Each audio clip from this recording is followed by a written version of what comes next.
Aujourd'hui, petite réflexion. En effet, en histoire, on a découpé le temps en 4 périodes.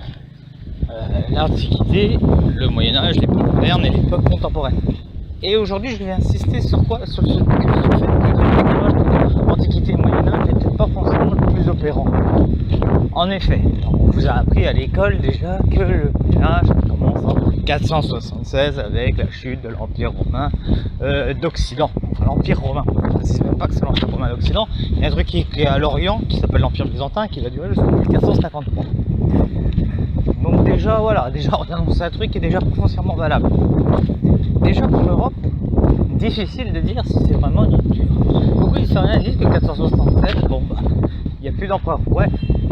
Mais de toute façon, les peuples dits barbares, j'ai pas peur de le dire, dits barbares, parce que l'appellation barbare a été inventée durant le 19e siècle par des historiographes français et qui faisaient référence à des peuples venus de la Germanie attaquer l'Empire. Et puis de toute façon, ils étaient barbares aux yeux des Romains parce qu'ils n'étaient pas civilisés, dans le sens où ils n'avaient pas la civilisation romaine en eux. Donc déjà ça, il y a déjà un premier problème. Donc c'est-à-dire que ces peuples barbares, bonjour, ces peuples barbares, bah, ils sont déjà là et installés dans l'Empire romain depuis un bon bout de temps. De deux, ils occupent des places dans l'armée et dans certaines fonctions politiques depuis bien longtemps. Et puis de trois, comme je vous ai dit, l'Empire romain continue ailleurs.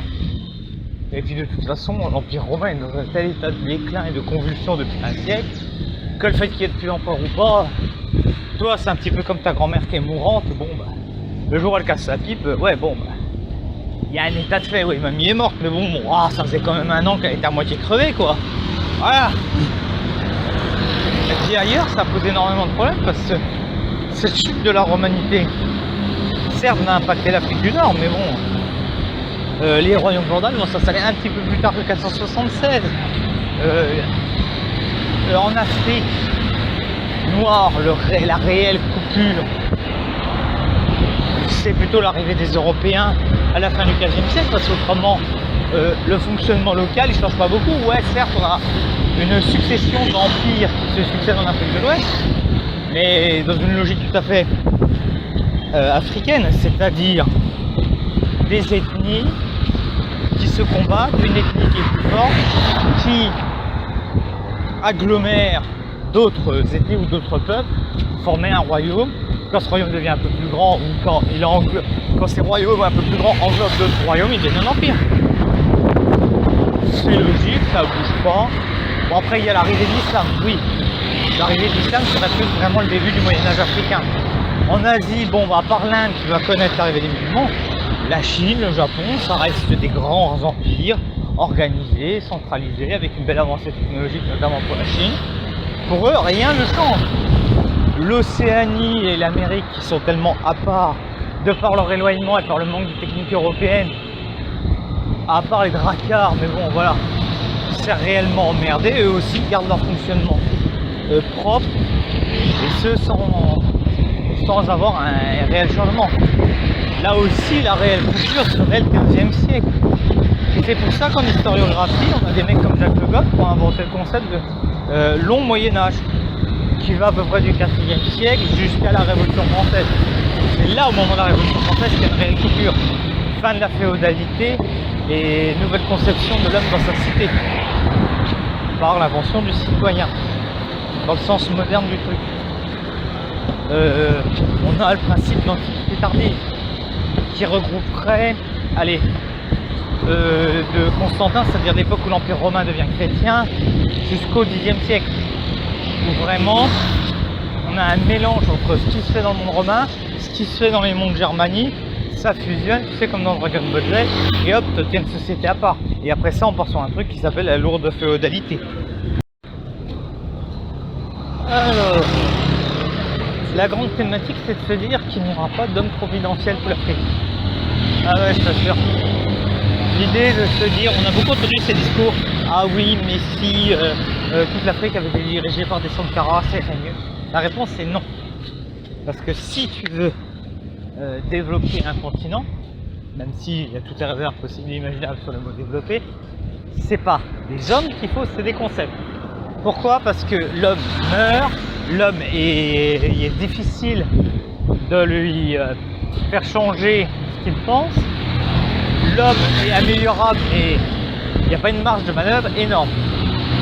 Les concepts, eux, sont immortels, sont adaptables, voilà, hein, et adaptables à souhait. Et en plus, on peut les prendre sur plusieurs latitudes, ils fonctionneront, ils peuvent fonctionner tout aussi bien si tu les adaptes. Et oui, en effet, hein, tous les pays riches se sont développés grâce à des concepts. L'industrialisation, c'est un concept. Le transfert de technologie qui est entre les entreprises européennes et chinoises dans les années 80, c'est un concept. Création de zones franches, toujours par les Chinois envers les Européens, c'est un concept. Voilà, tu veux développer, c'est des concepts. Tu veux t'élever, c'est des concepts. Toujours, toujours, toujours. Hein. Un blocage dans une société, pouf, tu démocratises la société. Tu détruis la noblesse immobilière. Voilà, un concept, un développement. Donc il faut arrêter de se branler sous la nouille. Il n'y aura pas d'homme providentiel pour sauver le continent. Il y aura des hommes avec des idées plus ou moins bonnes qui vont marcher, qui ne vont pas marcher, qui vont être améliorées. Et c'est à un moment là, avec l'échange, avec ce mélange d'idées, ce mix d'idées, qu'on va arriver à obtenir des résultats dans certains domaines, puis dans d'autres, et que ça va faire un effet domino boule de neige. Voilà, c'est comme ça qu'on va faire, c'est pas très compliqué. Là, ça va mettre du temps. C'est ça aussi le problème de l'homme providentiel, c'est-à-dire tu l'attends, une fois que tu arrives, tu attends que le mec il lâche tout d'un coup. Là, le problème c'est qu'il faut du temps. Les concepts et du temps, c'est le meilleur moyen d'arriver à faire quelque chose.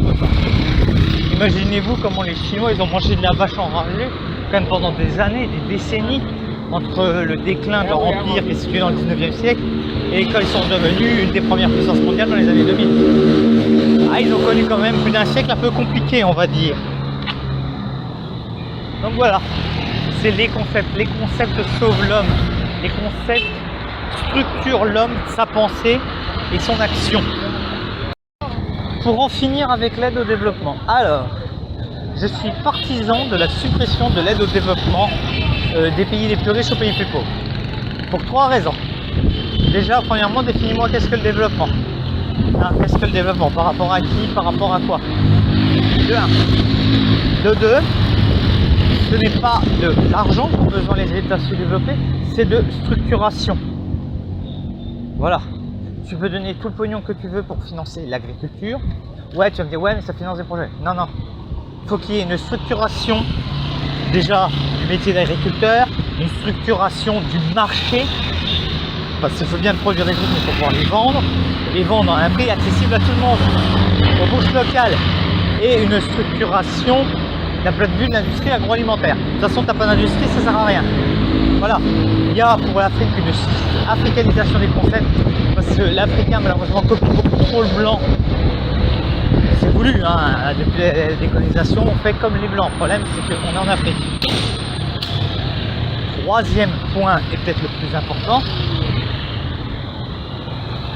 ça permettra d'avoir des relations beaucoup plus apaisées.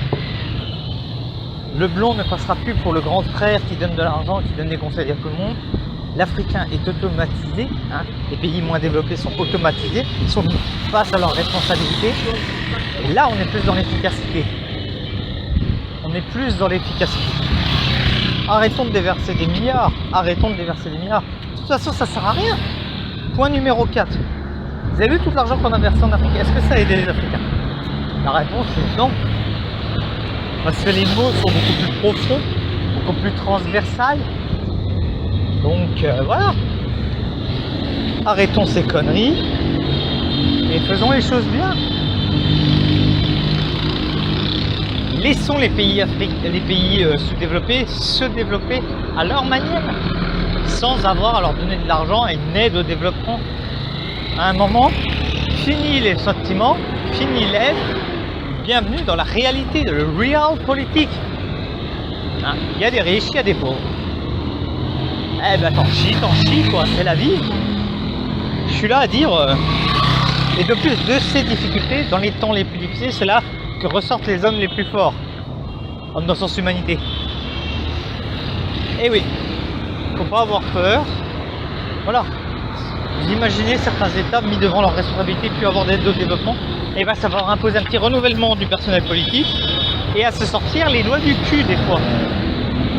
Ça va aussi imposer une comment dire, un retour de cet argent dans les pays qui donnent pour peut-être structurer, parce que c'est bien beau la France qui donne des millions à l'Afrique par exemple, mais qui n'est pas capable de fournir de l'eau courante à Mayotte.